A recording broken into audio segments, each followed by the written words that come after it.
বলটি বাইরে চলে গেল। 5 বলে 36 রানের মাথায় চতুর্থ উইকেটের পতন ঘটলো। জিততে গেলে 5 বলে 9 রান। দেখতে পাচ্ছ তোমরা গোকুলনগরে খেলা চলছে।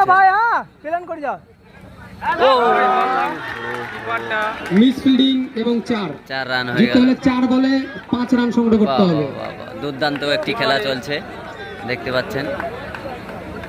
কিপার মিস করেছে, এই যে কিপার দুর্দান্ত লেগ বাই হয়ে গেল।